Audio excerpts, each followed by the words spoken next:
I'm going to talk about how temporal coupling reduces entropy in neuronal spiking patterns, forming the basis of perception and voluntary movements.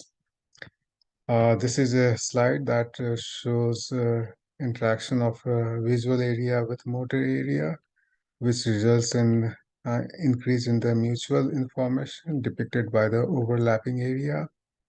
So in the next slide, we look at what is mutual information. So this formula equation 2 represents the mutual information.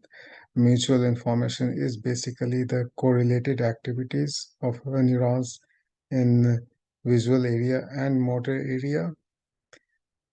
This increase in the mutual information is due to increase in the probability of joint activity PXY as a result of interaction of the brain with physical surroundings during an interaction. So this increase in joint probability of joint activity is due to temporal coupling, which is explained here. So what is temporal coupling? This shows an experiment in which uh, the position of the finger is monitored during a reaching movement, and there is initial increase in the variability. And as the finger reaches the target, there is a decrease in the probability. This decrease in the probability, this decrease in the variability, basically uh, is due to the temporal coupling. Uh, in order to meet the demands of the physical task, which in this case is to reach a particular target. And so this uh, uh, results in the activities of neurons in the brain that are temporally coupled. In other words, they are separated in activations by statistically fixed durations that can vary from 0 to tens to hundreds of milliseconds.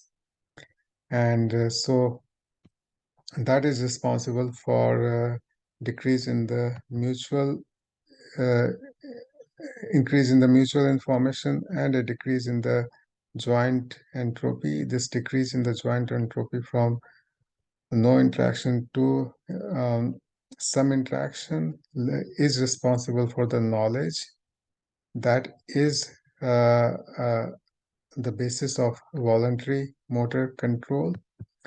And this decrease in the joint entropy may be affected in some pathological conditions, such as schizophrenia, where there is already high connectivity. So there is already a decrease in the joint entropy. Because of the high connectivity, there is increase in the mutual information, and that decreases the uh, joint entropy of the different brain areas.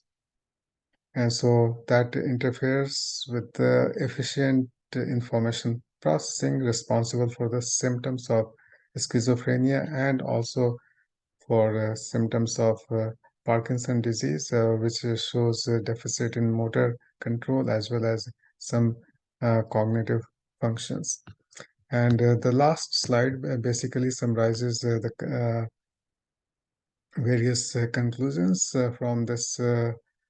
um, uh, from this poster, and that ends this.